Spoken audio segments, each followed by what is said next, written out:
नमस्कार दोस्तों, आप सभी लोगों का हमारे online platform target with Rinku में बहुत बहुत स्वागत अभिनंदन है। आशा करते हैं आप लोग मस्त होंगे। हम लोग आज देखेंगे, इस लेक्चर में देखेंगे कि इससे पिछले वाले लेक्चर हम लोग देखे थे कि बीएनएस जो हमारे अभी जो आईपीसी का बदला हुआ स्वरूप है, बदला हुआ रूप है, उसमें विभिन्न प्रकार के अधिनियम की बात की गई है। और इसी में जो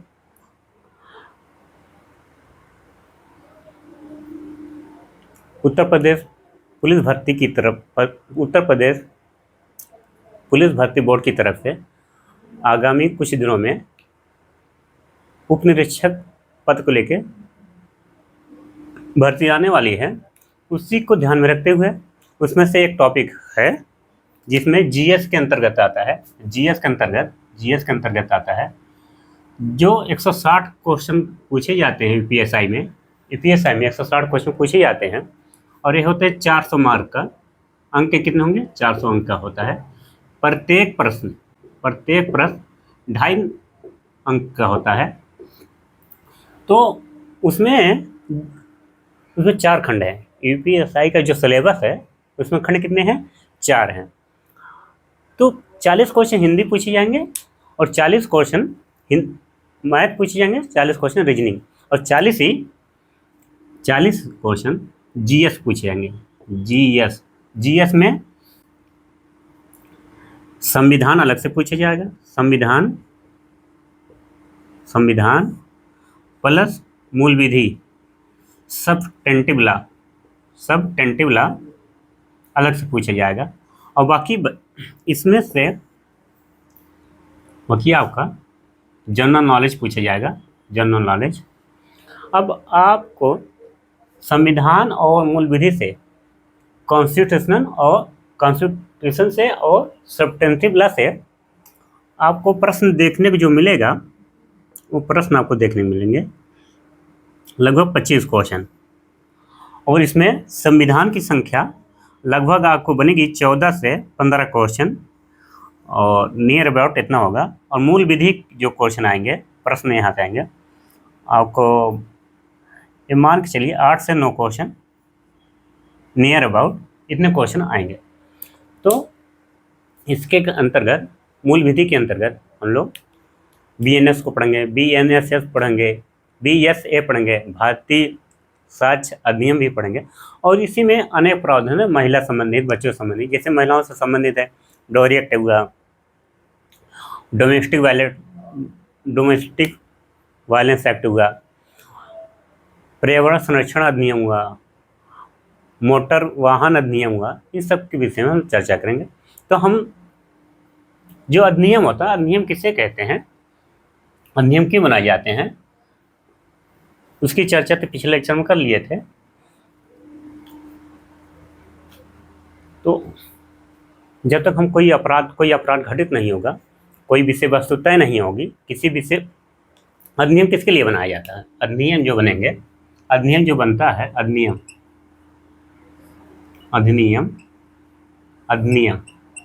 ये बनता किसके लिए है? अधिनियम बनाया ही जाता है किसके लिए? समाज के लिए। किसके बनता है? किसी एक विशेष विषय पे, स्पेसिफिक सब्जेक्ट पे बनता है। विशेष विषय पर, इस पे कोई एक विशेष विषय पे, जैसे एग्जाम्पल में देख लेंगे, भ्रष्टाचार निवारण अधिनियम, भ्रष्टाचार निवारण अधिनियम,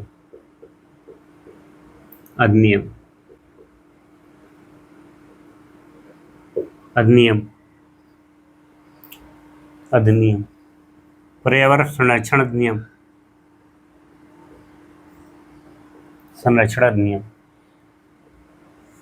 इत्यादि।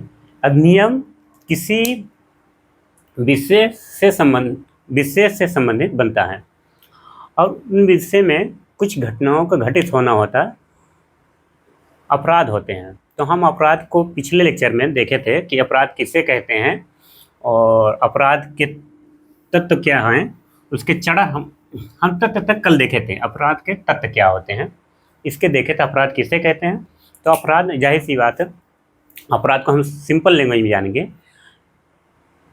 ऐसा कृत जो समाज नैतिकता, यहाँ लिखा होगा ऐसा कृत्य सामाजिक व नैतिकता के विरुद्ध आचरण जो करे, ऐसा कोई कार्य करा जाए किसके विरुद्ध हो, वो समाज नैतिकता के विरुद्ध हो, और जो कानूनों का अतिक्रमण करे, राज्य के द्वारा बनाया गया कानून, बनाई गई विधि का उल्लंघन करे। अगर उल्लंघन करता है तो उसे ही अपराध कहते हैं। तो ये कहा जाएगा उसने अपराध कारित कर दिया। क्या कर दिया? अपराध कारित कर दिया।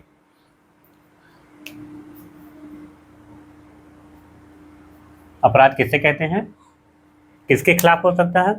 राज्य के विरुद्ध, राज्य जो नियम बनाया है उसके विरुद्ध कोई कार्य कर दे, या सामाजिक दृष्टि से कोई ना, सामाजिक दृष्टि से, समाज में जो सामाजिक दृष्टि से कोई व्यक्ति समाज के विरुद्ध कार्य करे और नैतिकता के दृष्टि से भी वो ठीक ना हो। 3 शब्दावली याद रखिएगा। एक समाज होगा, एक समाज के विरुद्ध कार्य होगा, और नैतिकता, और राज्य। यहाँ शब्द लिखिए राज्य।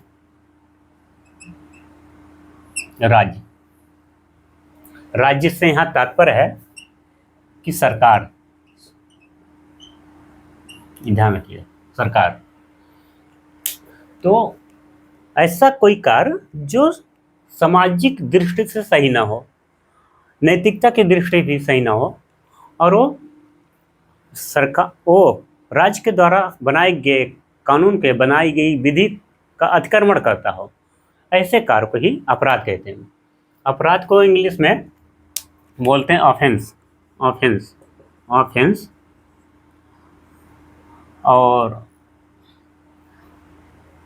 और अपराध को भी एक और शब्द बोलते हैं क्राइम। किंतु ये दोनों में थोड़ा अंतर है। ऑफेंस जो होगा, ऑफेंस वो समाज और नैतिकता के दृष्टि से वो उचित नहीं होगा, वो उसमें कानूनों का अतिक्रमण होगा। क्राइम जो है, क्राइम राज्य के विरुद्ध, राज्य के, यहाँ लिखिएगा, यही अंतर होता है। क्राइम जो होगा राज्य के विरुद्ध होगा, राज्य ने सरकार के विरुद्ध कार्य करना। कहने का तात्पर्य है सरकार के द्वारा बनाई गई कोई विधि, उस विधि का उल्लंघन कोई करता है, कोई व्यक्ति करता है, तो कैसा कार्य करे वो?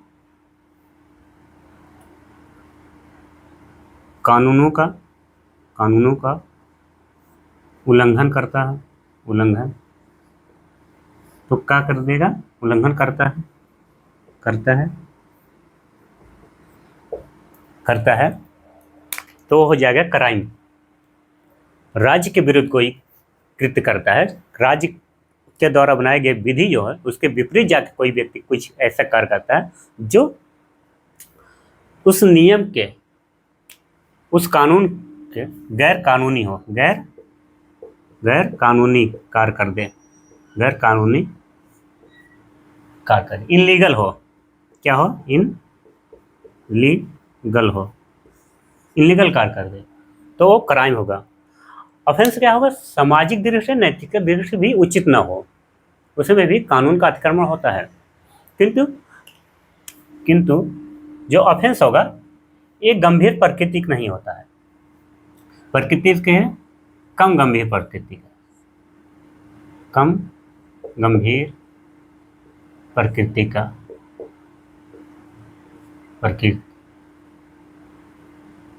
प्रकृति का कार्य, और इसी का उच्चतम रूप, इसी का बृहद रूप ही क्राइम हो जाएगा। ऑफेंस का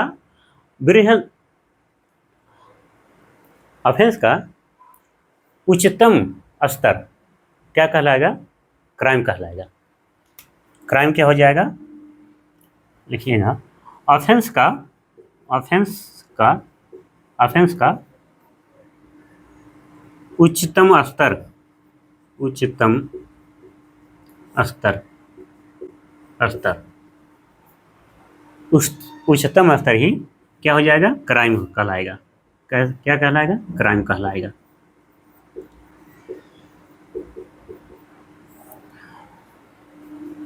कहने के तात्पर्य है जितने ऑफेंस होते हैं सभी क्राइम हो सकते हैं।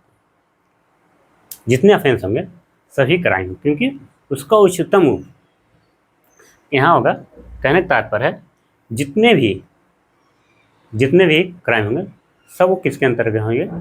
उसका सबसे बड़ा रूप कौन होगा? क्राइम होगा, ऑफेंस का। तो ये गंभीर प्रकृति का होगा। गंभीर प्रकृति कैसे? इसका स्वरूप क्या कहलाएगा? लक्षण कैसा होगा? गंभीर प्रकृति का। जैसे बलात्कार, हत्या। ऑफेंस क्या है? ऑफेंस चोरी,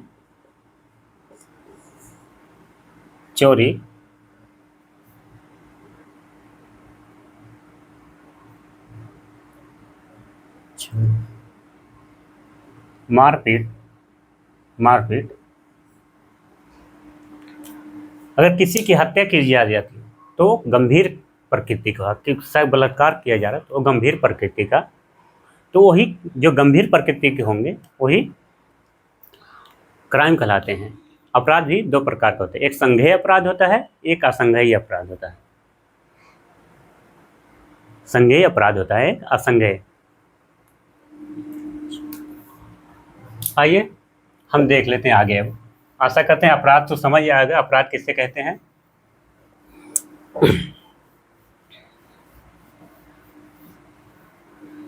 कल हम लोग ने देखा था कि अपराध के तथ्य देखे थे। अपराध के तथ्य। अपराध किससे मिलकर बनेगा? किन किन तत्वों से मिलकर बना, किन किन चीजों से मिलकर बनेगा? Element of offence.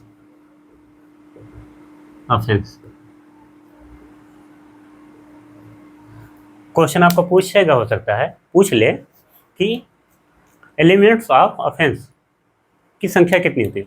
आप याद रखना होगा, एलिमेंट्स ऑफ ऑफेंस की, अपराध के तत्व कितने होंगे? 4 होंगे। और 4 कौन से होंगे?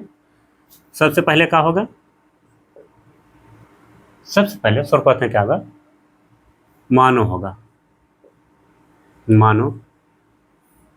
मानव में याद रखिएगा, नर या मादा या ट्रांसजेंडर, कहने का मतलब मेल, फीमेल या ट्रांसजेंडर, 3 आएंगे। मानव में 3 आएंगे, इसमें जानवर नहीं आएगा। मानव, नर, मादा या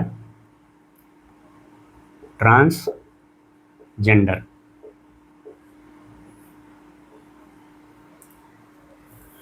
दूसरा देखेंगे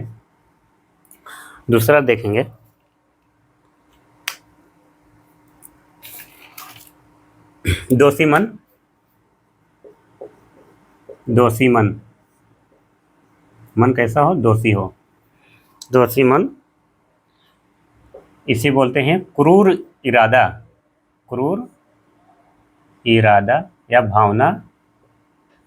इसी को आगे बोलते हैं। नेक्स्ट क्या होगा? नेक्स्ट होगा दोषीकृत।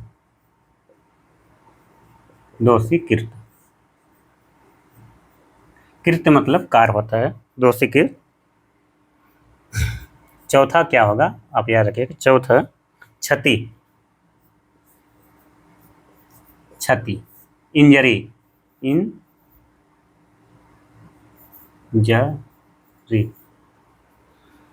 इंजरी।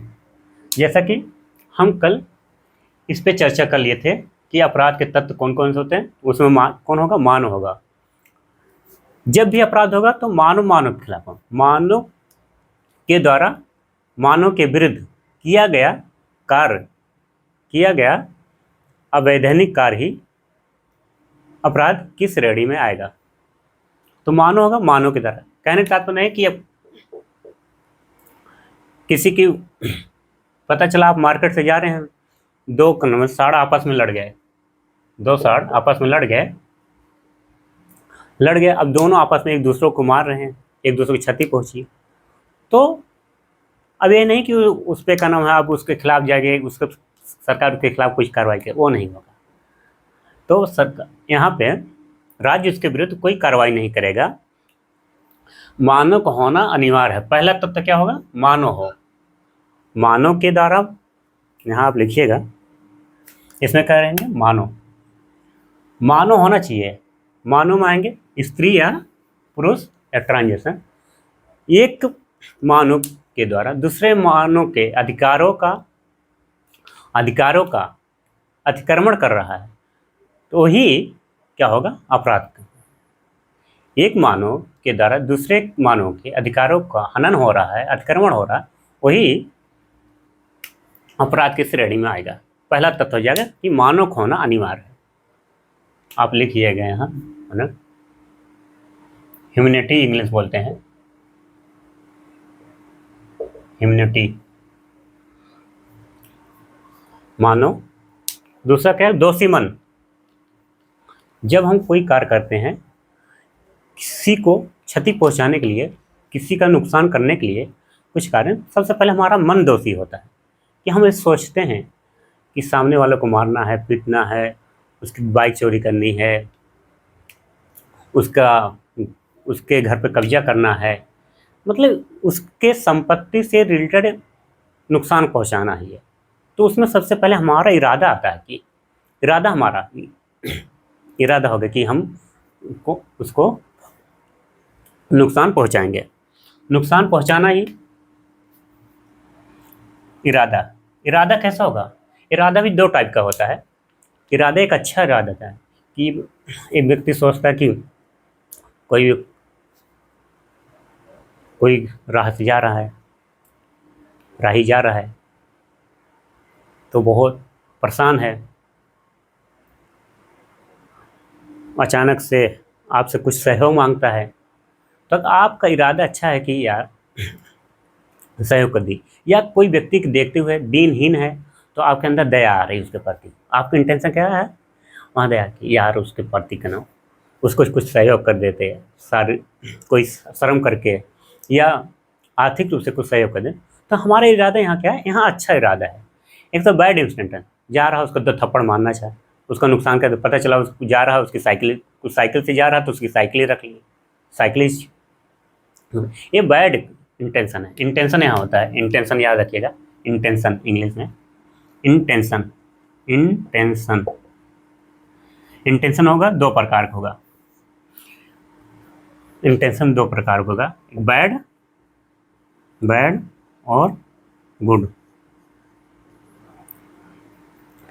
अगर इंटेंशन आपका ये है तो अपराध के जो तत्व हैं वो तो शामिल हैं। अगर इंटेंशन गुड है तो वो इंटेंशन इसमें नहीं। इरादा जो होगा क्रूर होगा, बैड है, खराब इरादा। इरादा कैसा होगा? खराब इरादा। यहाँ लिखिएगा खराब इरादा। एक शब्द आता है मेंसरिया, इसी को बोलते हैं, इसी में मेंसरिया, मेंसरिया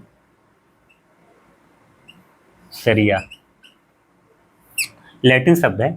इसका मतलब होता है हमारी खराब भावना, किसी के प्रति खराब भावना रखते हैं। इसमें 2 प्रकार इसमें भी आता है, एक गिल्टी आता है, गिल्टी, और एक आता है इंटेंशन।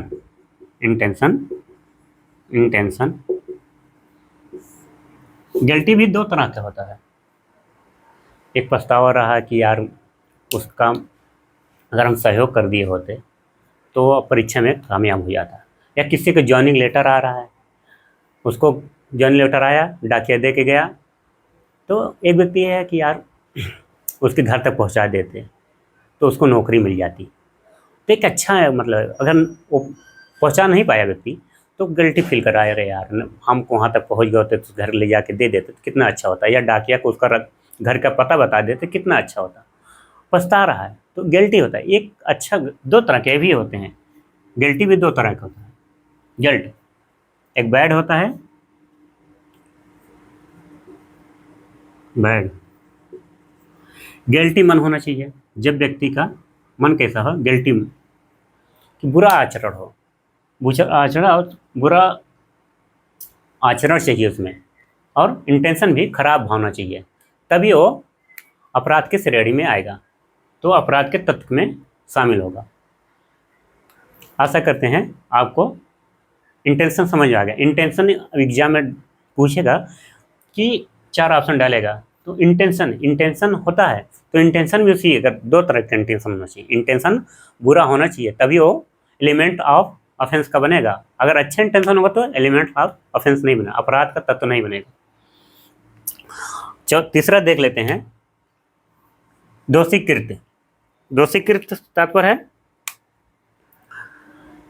कृत्य कैसा हो, प्रयास का हो, काम कैसा हो, दोषी हो, प्रयास कैसा, दोष एक्स।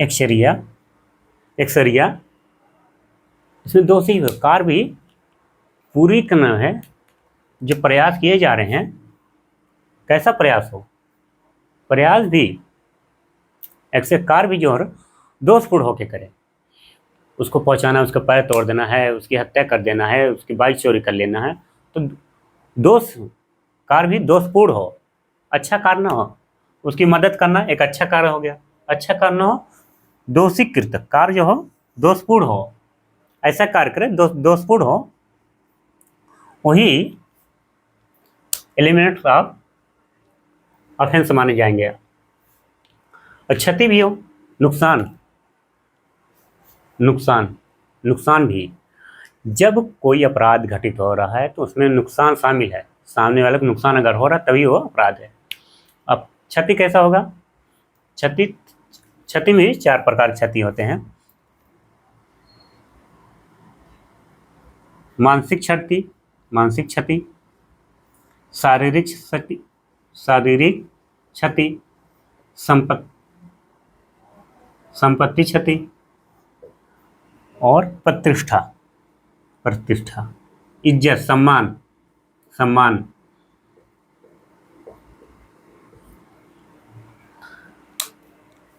किसी को धोखा देना भी मानसिक क्षति है। आप किसी से वादा कर लिए हैं कि अमुक कार्य आपका हम इतने फला दिन में कर देंगे, अगर आप नहीं कर पा रहे हैं समय अनुसार, तो आप एक क्षति कर रहे हैं, उसका क्षति हो रहा है, उसके मानसिक, उसको धोखा दिए तो उसको मानसिक क्षति है। शारीरिक क्षति, किसी की हत्या कर दिए, किसी को मार पीट दिया, किसी के पैर और तोड़ दिए, तो शारीरिक क्षति हो गया। संपत्ति, किसी की बाइक को नुकसान पहुंचा दिया, किसी की जमीन पर कब्जा कर लिया, या किसी की जमीन को हथिया लिए, तो कैसे क्षति होगा, संपत्ति क्षति होगी। प्रतिष्ठा, किसी की इज्जत के साथ खिलवाड़ किया आप,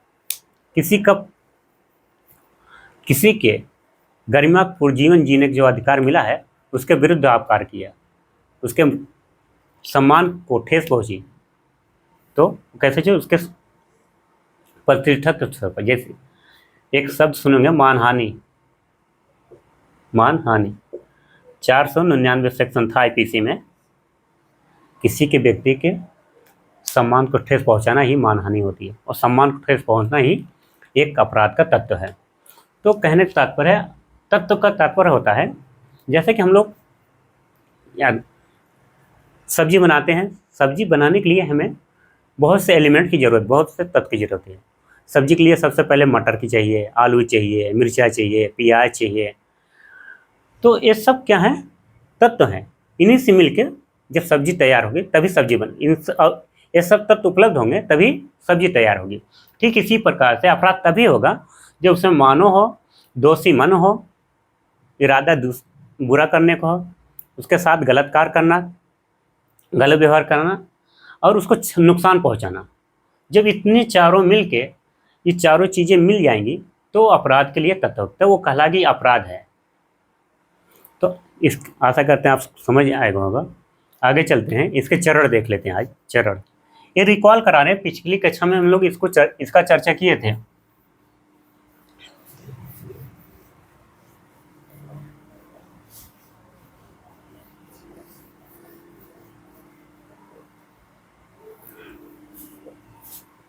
अगर आपसे क्वेश्चन पूछा जाए सॉरी कि क्षति भी कितने प्रकार की होती है, तो आपको याद रखना होगा क्षति भी 4 प्रकार की होती है। क्षति भी इंजरी जो होगी, इंजरी जो नुकसान होगा, नुकसान भी 4 तरीके से होता है। याद रखिएगा, हो सकता है क्वेश्चन में एग्जाम में क्वेश्चन पूछ ले। अब देखते हैं अपराध के चरण। अपराध के चरण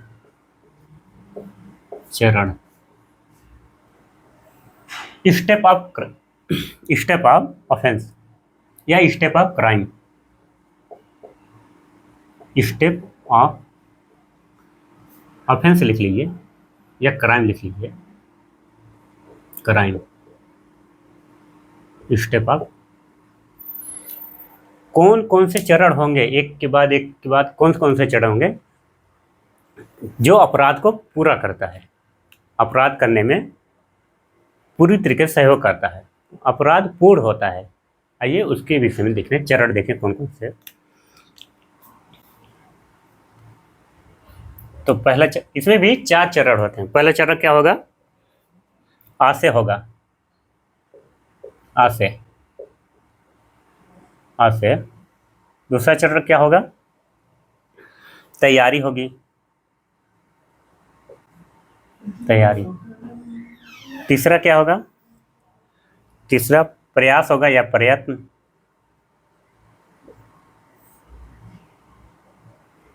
या इसे लिख लिए प्रयास, अटेम्प्ट, इंग्लिश में लिखेगा अटेम्प्ट।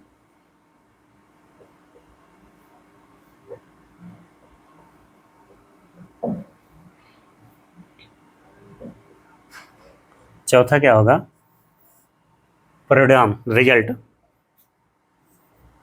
परिणाम।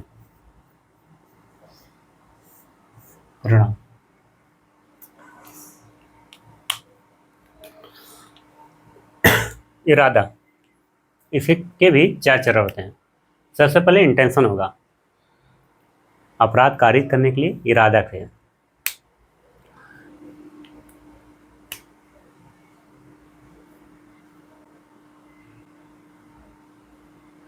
इरादा करना होगा कि अपराध करने के लिए चरण को निपटाने सबसे पहले आएगा इंटेंशन। इंटेंशन भी, जैसा कि इंटेंशन भी कैसा होना चाहिए, इंटेंशन भी बुरा हो कि 4-5 दोस्त हैं,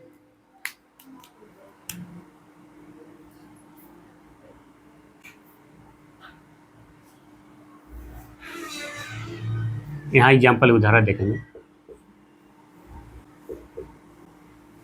ए और बी 2 व्यक्ति हैं, आपस में इनका विवाद हुआ।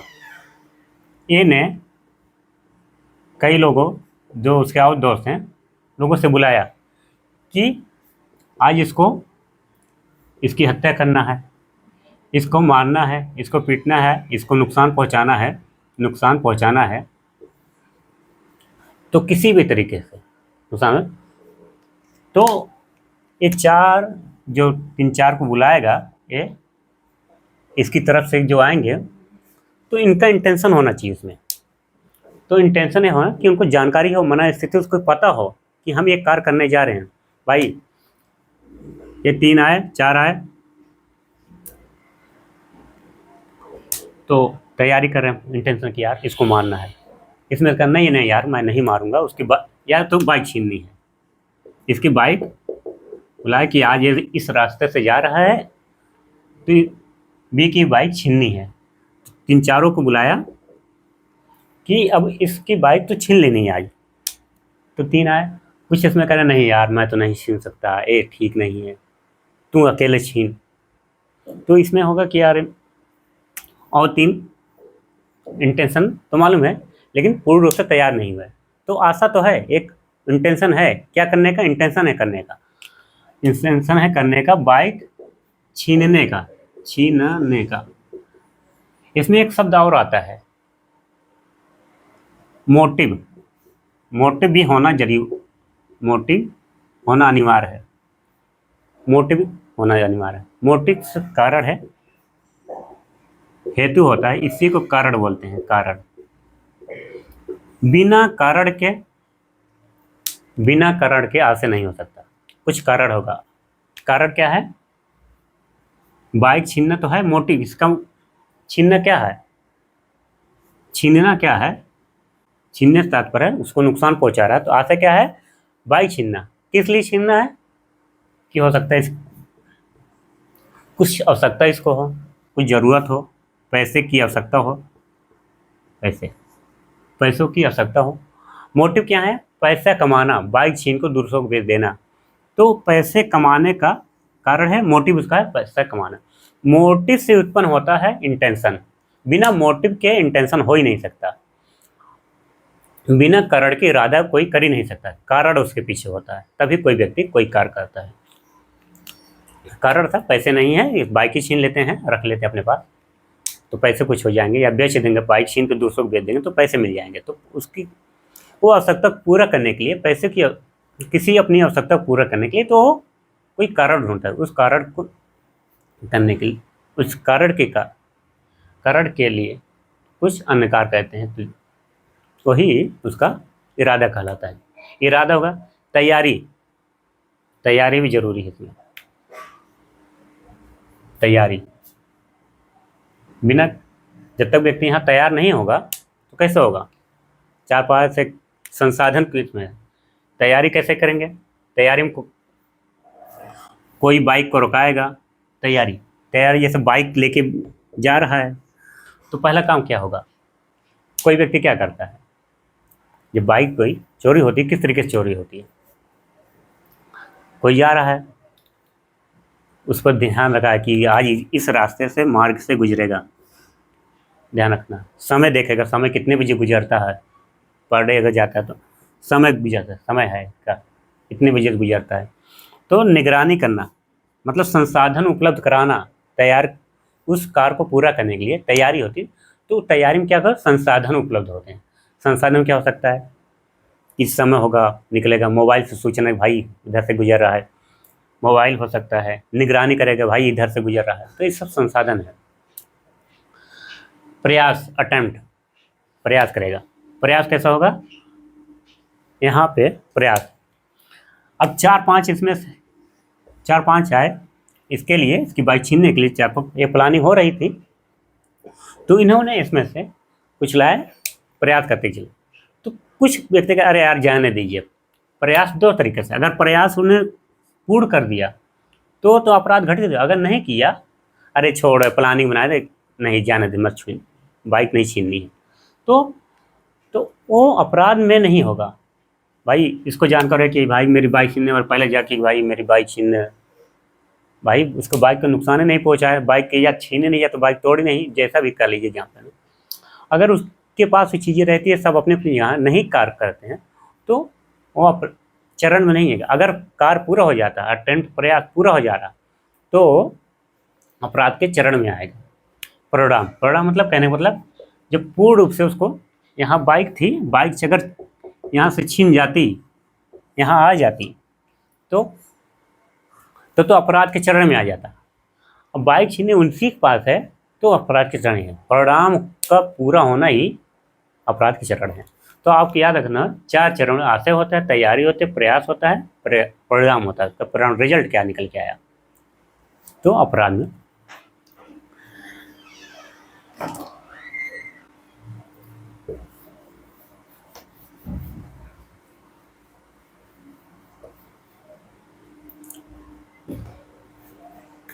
आशा करते हैं आप लोग को अपराध समझ गए होंगे। अपराध, अपराध में होता, अपराध समझ में आ गया होगा अपराध किसे कहते हैं और ये किसके खिलाफ होता है। और इसकी देखिए, हाँ एक चीज़ है यहाँ पे, अपराध जो है, अपराध में जो क्राइम है, क्राइम की परिभाषा BENS में नहीं दी गई है। भारतीय न्याय संहिता में 2023 जो बनी है उसमें इसकी चर्चा नहीं की गई है, चर्चा नहीं की गई है।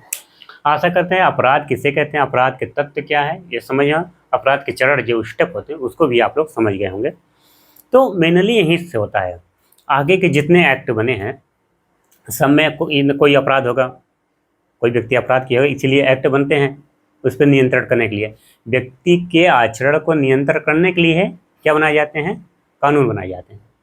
व्यक्ति के या नागरिक के आचरण को नियंत्रण करने के लिए ही विधि बनाई जाती है, कानून बनाया जाता है।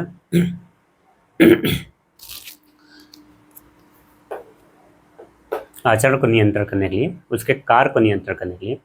और इसमें क्या होता है, सब्सटेंटिव लॉ में जैसा कि आप लोग हैं, किसकी व्याख्या करता है, अधिकारों और कर्तव्य की व्याख्या करता है। किसकी, अधिकार, मूल विधिक में अधिकार और कर्तव्य,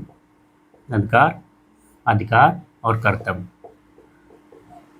की बात करते हैं। प्रत्येक व्यक्ति का, प्रत्येक नागरिक का उसका अपना अधिकार भी होता है और उसके साथ साथ उसके कुछ कर्तव्य भी होते हैं। तो अगर वो व्यक्ति अपने कर्तव्यों का राज्य के द्वारा बनाई गई या समाज के द्वारा जो बनाई गई विधि है, राज्य के द्वारा बनाई गई विधि के अनुरूप नहीं करता, अपने कर्तव्यों का निर्वहन नहीं कर रहा है, तो ऐसे में तो एक क्राइम कर बैठता है, ऑफेंस कर बैठता है। अब एसआई में आप एसआई बन, कोई दरोगा बन के जा रहा है, एसआई बनेंगे तो आपके कुछ कर्तव्य दिए हैं, आपके कर्तव्य होंगे कि अपराधी को जो अपराध किया है उसको सही तरीके से, सही उचित तरीके से जो उसका लक्ष्य है उसको पूर्ति कराएं। कहने का तात्पर्य इनका है कि ये अपने कर्तव्यों का, जो पुलिसकर्मी है अपने कर्तव्यों का ठीक तरीके से निर्वहन करे। कोई अपराधी को पकड़ा, ऐसा ही पकड़ा, एक कह दे कि आप इसको लेके चलिए, 4-5 कांस्टेबल हैं उसके साथ, 4 कांस्टेबल तो बोल दिया कि आप लेके चलिए, मैं अभी आता हूँ। उसी दौरान अपराधी के और मित्र यार पुलिसकर्मी पर हमला कर देते हैं, जिससे उनको इंजरी होती है। तो यहाँ पे देखा जाएगा कि जो एसआई थे, जो सब इंस्पेक्टर था, वो अपना कर्तव्यों का निर्वहन ठीक से नहीं किया। क्या नहीं किया, अपने कर्तव्यों का निर्वहन ठीक से नहीं किया। उसका कर्तव्य क्या था, जब वो अपराधी पकड़ा गया उसको न्यायालय तक किस तरीके से लेके जाना है, उसका दावी था कि अपने वो परिणाम तक पहुंचा दीजिए, उसका काम था अपने कार्य को पूर्ण कर देना। लेकिन एसआई ने अपने कर्तव्यों का निर्वहन नहीं किया, तो यहाँ पे वो एक तरीके से वो भी अपने कर्तव्यों का निर्वहन न करते अपराध करके बैठे। तो कहने का मतलब, तो मूल विधि यही सिखाती है कि उसमें उसके अधिकारों और उसके कर्तव्यों का व्याख्या किया करता है। नागरिक के कर्तव्यों और अधिकारों की व्याख्या कौन करता है, मौलिक विधि करता है, सब्सटेंटिव लॉ करता है। आशा करते हैं आप लोग इसको समझ गए होंगे। आज का लेक्चर यहीं तक रहेगा। कल हम लोग देखेंगे, हम नए सेक्शन कल जुड़ेंगे।